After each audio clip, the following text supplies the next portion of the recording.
Hi hello welcome back my channel. இன்றைக்கி இந்த வீடியோவில் நம்ம பார்க்க போகிறது ரொம்பவே ட்ரெண்டிங்கில் இருக்கிற எக்லெஸ் பட்டர் கேக் தான்.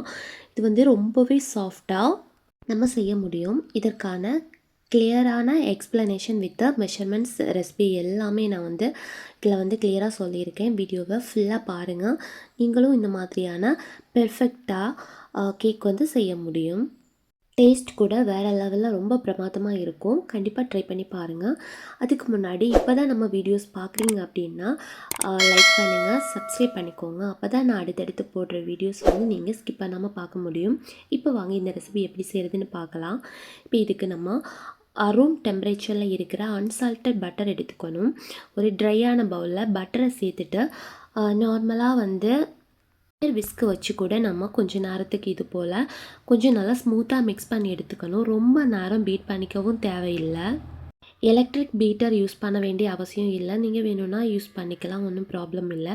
இப்போ பாருங்கள், அது வந்து நார்மலாக இருந்ததுலேருந்து கொஞ்சம் சாஃப்டாக வந்ததுக்கப்புறமா நம்ம இதில் வந்து கேர்டு சேர்த்துக்கணும். கேர்டு அப்படி இல்லைன்னா யோகர்ட் கூட சேர்த்துக்கலாம். தென் வந்துட்டு பவுடர் சுகர் இதையுமே சேர்த்து நல்லா மிக்ஸ் பண்ணி எடுத்துக்கணும். நம்ம சுகர் வந்து பவுடர் பண்ணி போட்டிருந்தனால அதுவுமே சீக்கிரம் உங்களுக்கு மிக்ஸ் ஆகி கிடைக்கும். இதோட மெஷர்மெண்ட்ஸ் எல்லாமே நான் வந்து டிஸ்கிரிப்ஷனில் கொடுத்துருக்கேன், நீங்கள் அதை நோட் பண்ணிக்கோங்க. இப்போது இது வந்து மிக்ஸ் ஆனதுக்கப்புறமா நம்ம இதில் பாயில் பண்ணி வச்சுருக்கிற மில்க் சேர்க்கணும். மில்க் வந்துட்டு ரூம் டெம்பரேச்சரில் தான் இருக்கணும். அது நம்ம மிக்ஸ் பண்ணுற டைம்லேயே அது கொஞ்சம் கர்டலான மாதிரி இருக்கும். அப்படி ஆனால் கூட ஒன்றும் ப்ராப்ளம் இல்லை. தென் அதுக்கு மேலே நீங்கள் வந்துட்டு ஃப்ளார் போட்டு மிக்ஸ் பண்ணி எடுத்துக்கலாம். மில்கை வந்து நீங்கள் கொஞ்சம் கொஞ்சமாக சேர்த்து கிராஜுவலாக மிக்ஸ் பண்ணி எடுக்கிறீங்க அப்படின்னா அவங்களுக்கு வந்து கேர்டில் ஆகாது. ஸோ நீங்கள் கேர்டில் ஆனாலும் பயப்பட தேவையில்லை. ஆல்ரெடி நம்ம கேர்டு சேர்த்துருப்போம் இல்லையா, அதனால தான் அந்த மாதிரி ஆகுறது. ஸோ நீங்கள் வந்து பயப்பட தேவையில்லை. இப்போ இதில் வந்துட்டு நீங்கள் சாக்கோ சங்க்ஸ் அப்படி இல்லைன்னா சாக்கோ சிப்ஸ் எது வேணும்னாலும் சேர்த்துக்கலாம். சேர்த்து இது போல் மிக்ஸ் பண்ணி எடுத்துக்கோங்க. இதில் வந்துட்டு வெண்ணிலா எசன்ஸ் வந்து நம்ம முன்னாடியே சேர்த்துருக்கலாம். அதாவது கேர்டு சுகரெல்லாம் சேர்த்தோம் இல்லையா அந்த டைமில். நான் வந்துட்டு அப்போது சேர்க்கல, ஸோ அதனால தான் லாஸ்ட்டாக சேர்க்குறேன். இப்போ இதையுமே சேர்த்து மிக்ஸ் பண்ணி எடுத்ததுக்கப்புறமா நம்ம டின்னில் ட்ரான்ஸ்ஃபர் பண்ணிக்கலாம். நான் எடுத்துருக்க டின் சைஸ் பார்த்தீங்கன்னா 5.5. நீங்கள் 5 இன்ச்சு டின்னில் பேக் பண்ணுறீங்க அப்படின்னா உங்களுக்கு இன்னுமே கொஞ்சம் கூட ஹைட்டாக கிடைக்கும்.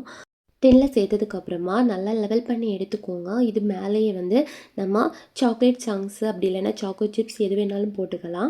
போட்டுட்டு நம்ம பேக் பண்ண வைக்கலாம். இது வந்து ஆல்ரெடி 180 டிகிரியில் 10 மினிட்ஸுக்கு ப்ரீஹீட் பண்ணிவிட்டு 170 டிகிரி டெம்பரேச்சரில் வச்சு நீங்கள் 25லேருந்து 30 மினிட்ஸில் உங்களுக்கு பேக் ஆகி கிடைக்கும்.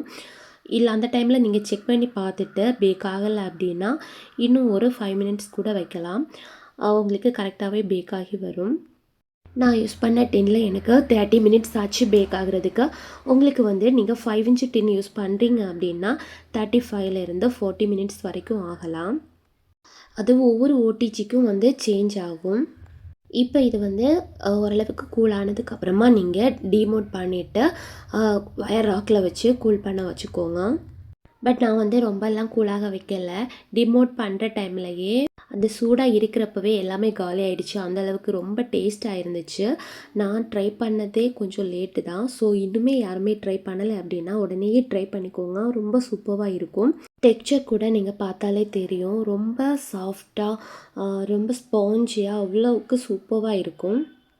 இதில் இன்னொரு டிப்ஸு பார்த்தீங்கன்னா, உங்களோட ஓடிஜி வந்து பேக் மோடில் இருக்குது அப்படின்னா நீங்கள் டைரெக்டாக அந்த மோடு கொடுத்துக்கலாம். அப்படி இல்லைன்னா ராடு நீங்கள் சூஸ் பண்ணுற மாதிரி இருக்குன்னா பேக்கிங் டைமில் டாப் ராடு கொடுக்க வேணாம், பாட்டம் ராடு மட்டுமே கொடுத்தா போதும். டாப்பில் நல்லா கலர் வேணும் அப்படின்னா மட்டும் நீங்கள் லாஸ்ட்டில் ஒரு 5 மினிட்ஸுக்கு டாப் ராடை ஆன் பண்ணி வச்சுக்கோங்க. அப்படி இல்லைன்னா உங்களுக்கு நல்லா வந்து அது ட்ரை ஆகும், ஹார்டாக இருக்கும் டாப்பில். அதனால தான். இதோட வெயிட் நீங்கள் பார்த்துருப்பீங்க. உங்களுக்கு 250 கிராமுக்கான மெஷர்மெண்ட்ஸில் செய்யணும் அப்படின்னா இந்த ரெசிபி வந்து ஃபாலோ பண்ணிக்கலாம். இல்லை 1/2 kg வேணும் அப்படின்னா சேம் ரெசிபியை நீங்கள் டபுளாக பண்ணாலே போதும்.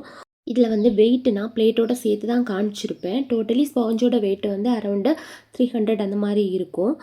இதோட ப்ரைஸ் பார்த்தீங்கன்னா என்னோட ரெசிபி, அதாவது நான் இப்போது ரெடி பண்ணுறதை வச்சு சொல்கிறேன். இப்போ நான் செஞ்சுருக்கேன் இந்த கேக் வந்து 250 ருபீஸ்க்கு வந்து சேல் பண்ணிக்கலாம். இது வந்துட்டு நீங்கள் சாக்லேட் சங்க்ஸ் எல்லாம் யூஸ் பண்ணுறீங்க அப்படின்னா டிஃபர் ஆகும். ஸோ நீங்கள் யூஸ் பண்ணுறதை பொறுத்து சேஞ்ச் பண்ணிக்கலாம். இதுலேயும் உங்களுக்கு ஏதாச்சும் டவுட் இருக்குது அப்படின்னா கமெண்ட்டில் கேளுங்க. வீடியோ பிடிச்சிருந்தால் லைக் பண்ணுங்கள், சப்ஸ்கிரைப் பண்ணி சப்போர்ட் பண்ணுங்கள். தேங்க்யூ.